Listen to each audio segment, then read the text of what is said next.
Archives of Prasar Bharati presents the timeless treasure of Golden Era. As a member of Parliament, Dr. Adiseshiah, I have been terribly impressed with the stress you have been laying on discussion of economic issues. Particularly interesting, I used to look forward to with a lot of anticipation to the mid-year review of the economy you have been doing for years. I would like you to talk a little on that, Doctor. Well, I will presently, but I'd like to begin first of all by telling you that when I came back from UNESCO to India at the request of Mrs. Gandhi, I came straight to Delhi and saw her, and my wife was with me. Now, I've been referring to my wife several times. My wife was a literature MA from Kerala University, and then when I was about to leave India, I had appointed her, she was then a young woman, appointed her as the Indian Secretary for India for the World University Service, this refugee work that I've been talking about. And when I used to come every year from Geneva or from Paris to India, we used to meet and so on. And she had become, by that time, regional secretary for the whole of Asia for the university work. And then in 1950, we decided to get married because my first wife had left me and so on. She did not interested in my work abroad. Shifting to Europe. Yes. You had some children. So I took, my two children were in Europe,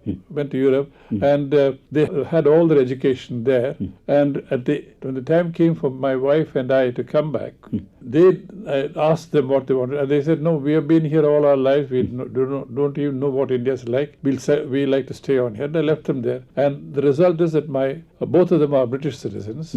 My daughter is a professor of London University, I think in history her subject is. And my son, a younger person, he is a cardiovascular surgeon, a consultant, which is the highest rank, to the London hospital. Now, with the urging of my wife, I then went to collect the mementos and gifts which are given to me during my UNESCO work from the States. You see, what happens first time I told you, my first visit from UNESCO for the technical assistance program was Lebanon. And at the end of 3 days, I got a call from the president's office saying, "We're giving you a reception today, please come down." And I went there and I found that he made a little speech. Then he awarded the highest national honor decoration for me. And then he gave me a gold bowl. Now, the ambassador was with me there, and he said to me, "Look here, Dr. Adiseshiah, you're in trouble now because Indian Constitution doesn't allow Indian nationals to receive either awards or gifts." And I knew that this is also true, the international UNESCO, United Nations regulation also.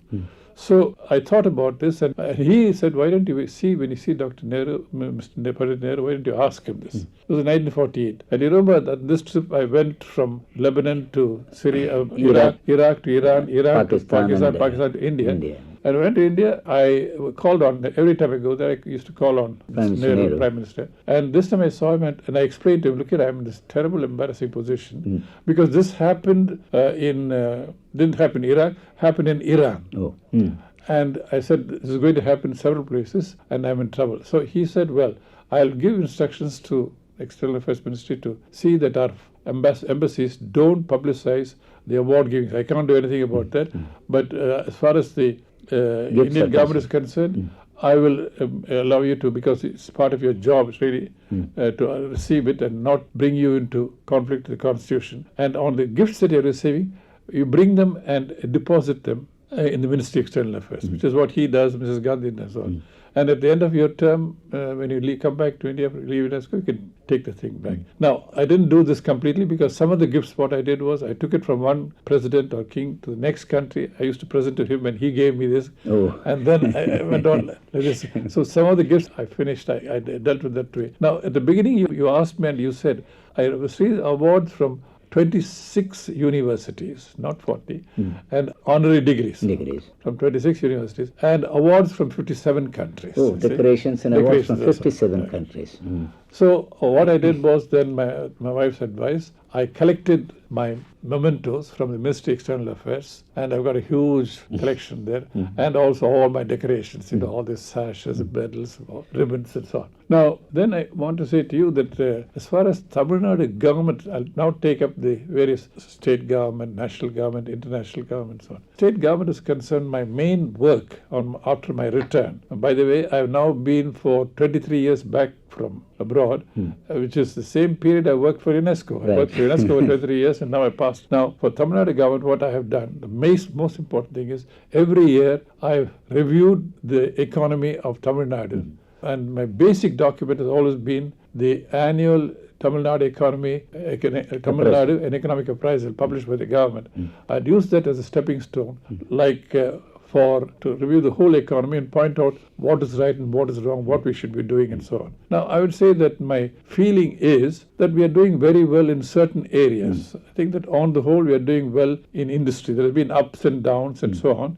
And I'm not very worried, like Jayalalitha is worried that we've now become being the fifth or third in India, the Tamil Nadu. We become, I think, 11th or 12th. I'm not worried about it. First of all, we'll have to decline a little bit because other countries which had no industries, like UP and Bihar and so on, Orissa, as they catch up, we will have to give them some place for it. Now, there are reasons for a certain amount of discontent that we're not doing very well on the industrial front. But I think that my main concern has been that in agriculture, where we have all the resources and all the facilities needed, we've been doing badly, and that is what has kept the state's development down, and that is what has not enabled us to reach our goal of reducing the number of people living in poverty. We still 50% of our people are living in poverty in the state. I heard your recent review of the appraisal, Doctor. You mentioned MIDS itself has quantified this around 40%, and some World Bank report refers it to almost 50%. That is half of the state's population or below the poverty line, against the state's claim of something much lower. 30%. And as somebody who has been deeply involved in this for decades, Doctor, why we have not been able to arrest? Well, I think that first of all, it's not entirely Tamil Nadu's fault. Our system of economic administration and planning is highly centralized. It's centralized in Delhi, and then it's also centralized in Madras. What needs to be done is a decentralized planning where panchayats and municipalities take responsibility, and they can help to develop. And I would say the main reason why we have not developed is because we have all the manpower needed, we have the very highly qualified. We're supposed to have the third largest number of scientists and so on. And Tamil Nadu has got more than its share. We don't have the resources of Bihar or Uttar Pradesh and so on, Rajasthan, but we have the manpower. Resources plenty. And I think that the reason why we have not been able to use this in order to attain our objectives of improving our levels of living, reducing poverty, is because system of economic planning, economic administration, management, all is highly centralized, and therefore it is distorted. Now, let me go on from there. Now, then the other things I've done for the state are, I was a member of the Planning Commission, and then MGR, after he became first-time Prime Minister, he heard about my recommendation, my plan, Tamil Nadu, the 20-year plan, it's called Towards a Learning Society, which covered education, science and technology, and culture. And the main recommendation I made in science and technology is we need a national council. At this time, all the states were being urged to set it up, and C. Subrahmanyam was the Minister of Science and Technology in the center, and he drew up a national plan, and part of the plan was to have state councils. And so I formed a group. The group was formed by the government, scientists and technologists, and we drew up a plan for a Tamil Nadu State Council, Science and Technology. And like in all the states, we proposed that the Chief Minister should be the president of this. Now, when the file went to Ramchandran, he approved everything except in the case when he saw the line Chief Minister, he added or his nominee. And then he wrote in the same file at the bottom, I nominate Malcolm Adiseshiah as my nominee. So from whole of MGR's time, I was president of the Tamil Nadu State Council of Science and Technology, where we've done many things. And after him, in Karunanidhi's time and Jayalalitha's time, I've been vice president of the council and chairman of the executive committee of the council. So in this kind of thing, and the last thing I did was in the educational field. one of MGR's almost last decision was asked me to review and revise the curriculum from pre-primary right up to class 12. And this I did in the course of 1 year with the help of a large group of committed educationists and so on. Now, this occupied a lot of my time. My full-time work, of course, was fellow of the Madras Institute of Development Studies. This on the side I was be able to do. Now, turning to the state government, to the national government. On the national government side, my main work was first, I agreed to be a member of the Verghese Commission. This is a committee which they set up in order to review the functioning of All India Radio and television. That's mass communication. Mass communication. And we did that, and we produced a very good report. And the main recommendation was to set up an independent body following the BBC model. That's Prasar Bharati we came to learn later, right? Later, yes. But then the Janata government set us up, set this commission up because they wanted the AAR Doordarshan to be free of government control. Really, when it came to the bill, they modified the bill and still retained certain control by government. Yeah. That is why the Prasar Bharati bill, which was passed and which is before still not implemented, still has government control. After 14 years. The second thing I did for the government of India was I was also invited by Rajya to be a member of the four-man commission on Jammu and Kashmir. And we spent, because the Kashmiris were dissatisfied with their political and economic situation, and the Jammu people who were mainly leaving out the Muslims in Doda and so on, non-Muslims, mainly Hindus, they felt that they were being dominated by the Muslims, you see. And of course, there was Ladakh, Buddhist. They felt that neither with this Kashmir nor with Jammu. And so this commission was set up, and we worked on that. We had Justice Sikri was the chairman, and then we had Muslim, we had Hindu and so on. And we produced a report, but I'm afraid that the report did not help because by the time we gave the report, Janata government fell. And we got this very bad habit in this country. When a government falls, its policies also change. And when Indira Gandhi came, she wanted to have a new policy, which was really unfortunate and disastrous.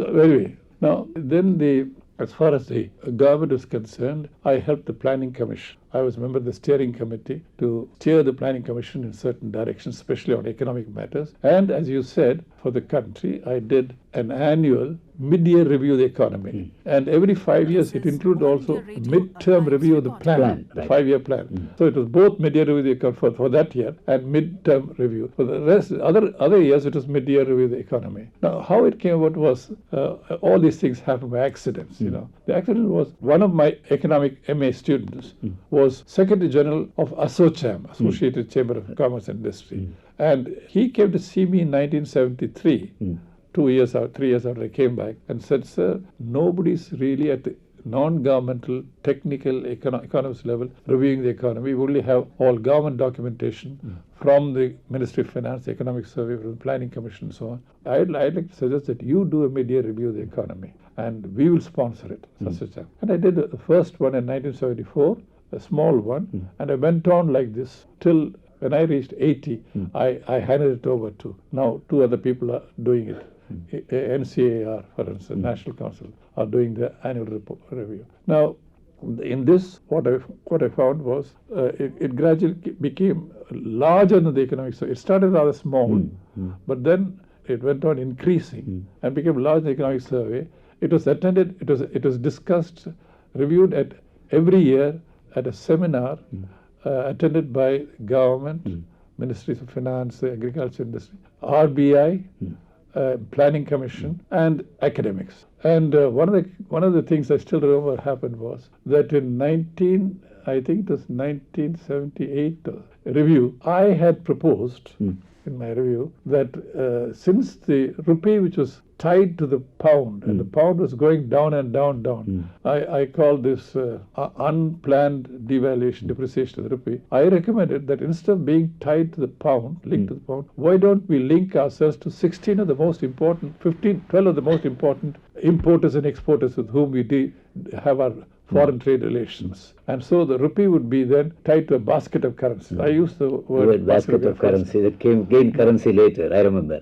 And I found in the seminar the business people, Tatas, Birlas, all these people were there, violently opposed, said, Dr. Adiseshiah, this is a harebrained academic scheme. For 250 years we have been linked to the pound.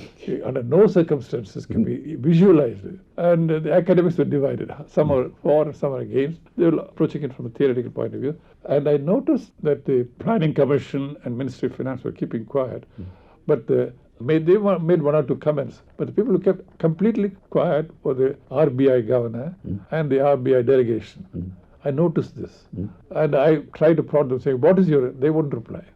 Now it was clear. 10 days later, the RBI announced delinking for the pound sterling and the basket of currency. Now, therefore, the mid-year review of the economy was looked forward to by the Planning Commission, by the ministries, by RBI, and so on. That's very necessary, Doctor, in the sense that we have had only one opportunity in a year to look closely at the economy. That's after the budget, when the economic survey and the budget are presented. This is a very signal service because we tend to forget all these things for almost a year. It's sort of a holiday. Well, I think that you're quite right, Mr. Anand. They appreciate what people appreciated, the academics and the government, Ministry of Agriculture, all the various ministries and finance, was that this is a non-governmental review. And this is a purely technical review. And I could say things which the economic survey could not say. I'll finish with just this. One of the seminars, I think it was held here in Madras, when Madras Chamber and the South India Chamber joined together, sponsored it. They invited Honawar, who is now director of the Institute of Fiscal Management here in Madras, the Kothari Institute. Financial Management. He retired from there also since. Has he retired? Yes, please. Well, he was chairing that meeting and he said, look here, I have been economic advisor in the Ministry of Finance and I was responsible for, in 3 years for the economic survey, and I had 150 people under me to do that. And C.T. Kurian, who's my colleague then, he tells me this is a one-man effort. It's quite true. I did the whole thing. I wouldn't trust anybody. But what did you do for the basic material itself? Oh, basic material was collected. I used to get that from government, from an NSS and National Account, National Income Service and so on. Now, I think going back to the country, this is the economic service I did. On the education side, I helped chaired a committee set up by the government to review the technical education situation from IITs down to ITIs, and made recommendations for the restructuring and so on. I was very closely associated because when I was in UNESCO, we talked about the assistance I was able to give India. You refer to various IITs and others. Since I was the founder of the IIT Bombay, Powai, because what happened was, at that time, Ramsar Budaliar was representative of India in UNESCO, and Humayun Kabir was his advisor. We had an enormous amount of Russian rubles because Russia was contributing $1 million a year to the technical assistance program, but in inconvertible rubles. And poor UNESCO did not know what to do with this. Nobody knew. So I conceived the idea of using these rubles in order to buy Russian equipment for IIT, for the Bombay IIT, and recruiting Russian experts, the top experts. And we did this, and we used up the Russian contribution very well. For the next 4 years, we had some 18 Russian professors in various engineering specialties. Now, I'll stop there on what I was able to do to the for the government of India. It's really fantastic, Doctor. Societies, your founding that was not widely known, and thankful to you for highlighting on that, and so beautifully canalizing some resource which was lying idle. Yes. Well, now I want to finish by saying that I'll refer to the work I was doing during this 23 years for the academic community. I think that the main work I did there was first, as soon as I came, the Secretary General of the Indian Council of Social Sciences Research, who was J.P. Nayak, he caught all of me. He knew me very well. He wouldn't let me be alone for 1 minute. He wanted to use all my expertise and knowledge, and he set me up as a small chairman of a commission to review the Indian Council of Social Science Research, which had been set up by V.K. Rao really when he was Education Minister, to see what they were doing in the 5th plan and make recommendations for the 6th plan. So I did that. That was my first work for the academic community. I reviewed all the disciplines which ICSR is looking after and promoting in the social science field, research and development in that area. Then I did a series of reviews of universities requested by the university. The first was Andhra University, which asked me to look at the whole, and I made a review there and gave the report to them, and everything is accepted except my recommendation on the philosophy, which I did with the help of Mr. Adinarayan, who was then Professor of Philosophy in Annamalai University. Then second university that I was asked to do was Kerala University in Trivandrum. The third was Calicut University in Calicut. Fourth was Tata School of Social Sciences in Bombay. And in this way, they used my expertise. They also heard about what I was doing or I was able to do in Madras University, and they wanted to use this to spread it out. So this is the second area where I think it was some help to the academic community.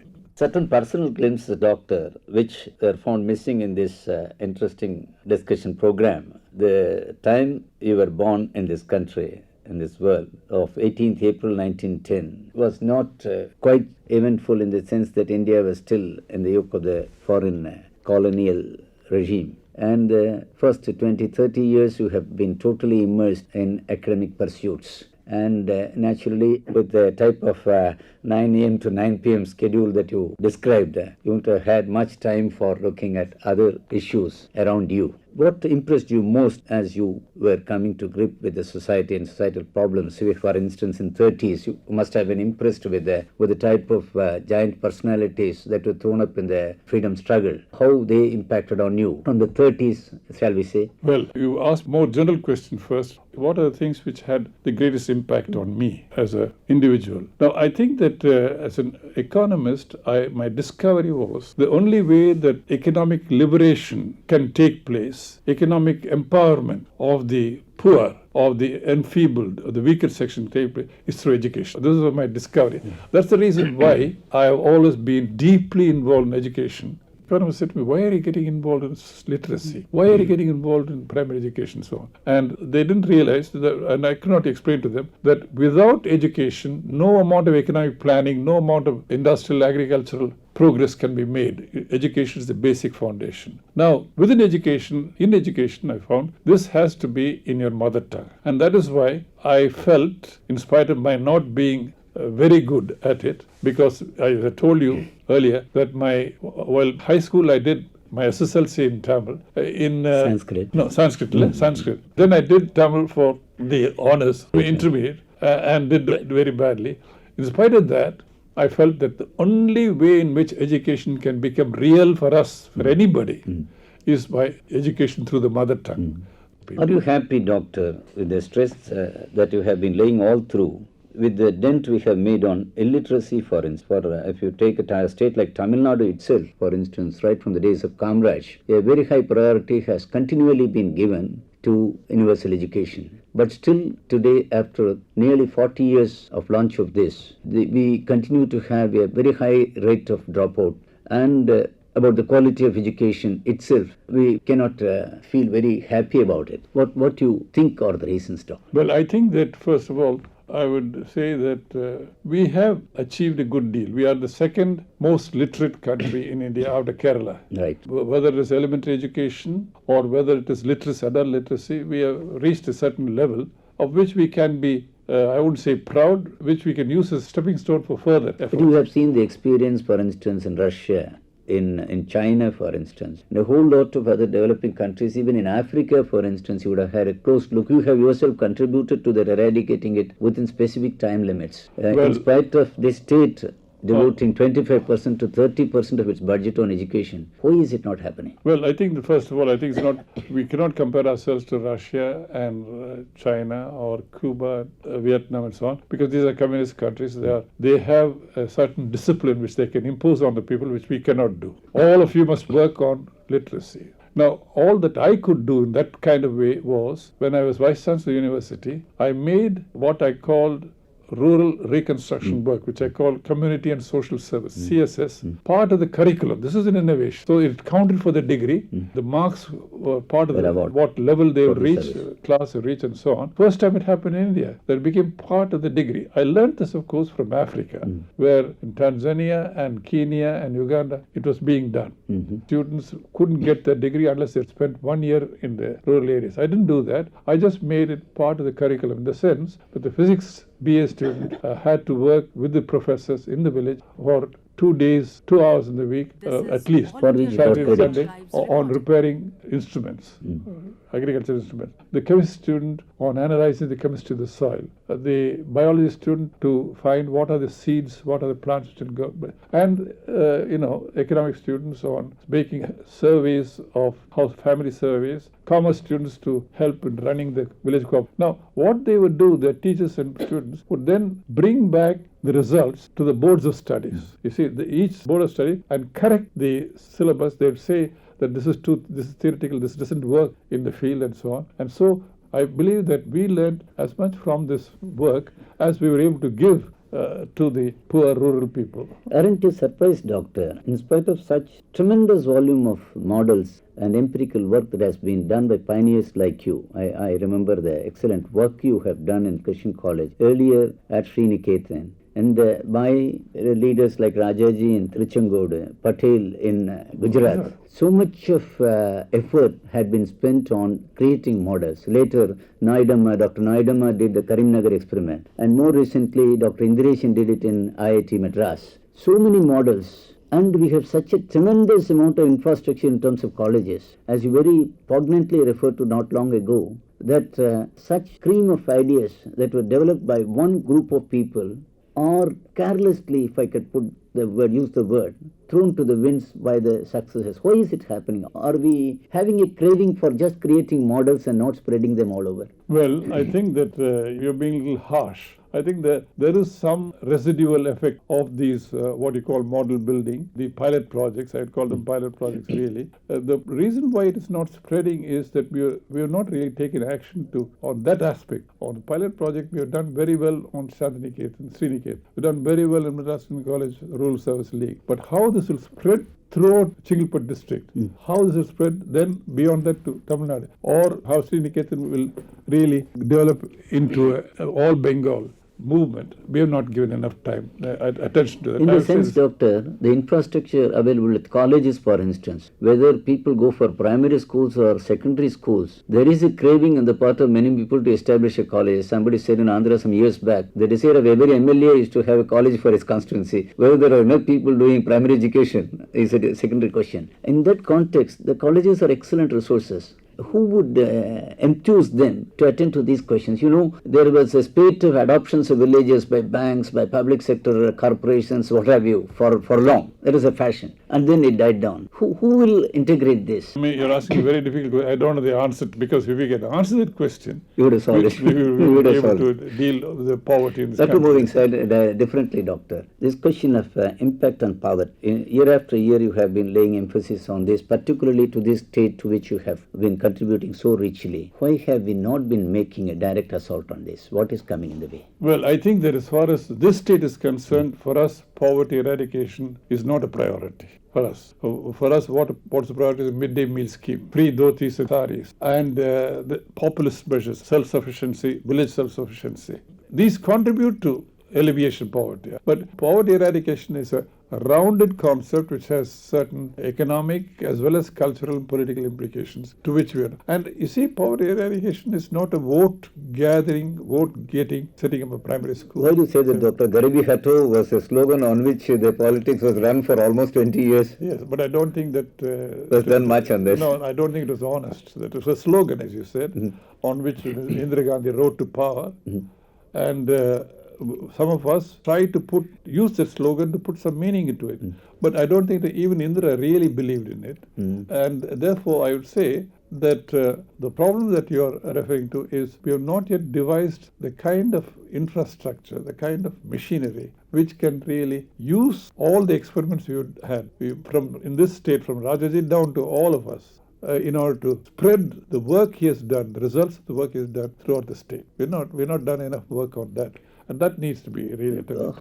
What do you say, a limit, in the sense that you have boldly come and set up a first-class institute by depending solely on your own contributions almost 20 years ago, when everyone was looking to the government for subventions. So funds should not have been the constraint. What is lacking? Why is it not happening? I think there is a mixture of both institutional gaps in our framework and certain personal lacks emanating from our culture. The institutional gaps are, we were trying to say, we haven't devised an infrastructure which would spread the effects, you see, down to the lowest level, where the lowest level is not simply receiver, but also they are the generators of plans, of ideas, of projects, and so on, as well as executors, under the overall policy guidance of the state or the country. Now, that is one thing. Then the second thing that is lacking in something in our personality, personal character. I think that there's something deeply flawed in our personal character, I would say national character, culture, which allows the spread of corruption so widely in the country that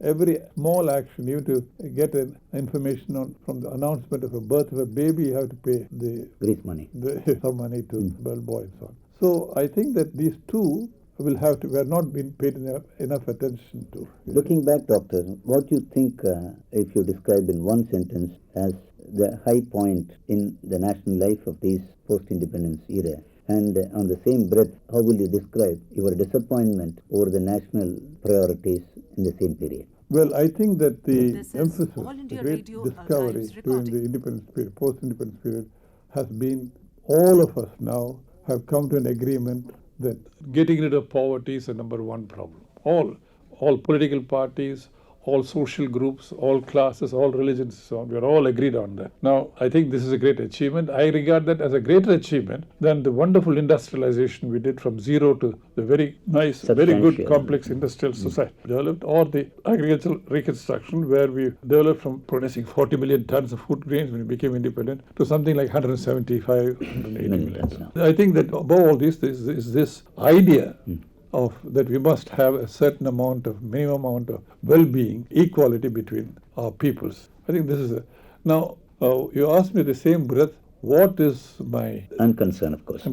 My concern is that, as I said to you, that we have not been able to devise the methodology, the means, the machinery, the framework, the network to realize very clear goal, which I think that as far as I can see, only the communists have been able to do within a short period of time. Some of the small communist countries in 10 years, 15 years. So the larger ones like Soviet Union, China, have taken more time, 25, 30, 40 years. Now, as far as the other developed countries in Europe and even Japan is concerned, they have taken 2-3 centuries in order to abolish poverty in their country. We can't afford to spend that. We haven't got that amount of time. And so I think we need, and you said to me, the only country that I know, non-communist country that I know and I came across, which has abolished illiteracy, but not abolished poverty, is Tanzania.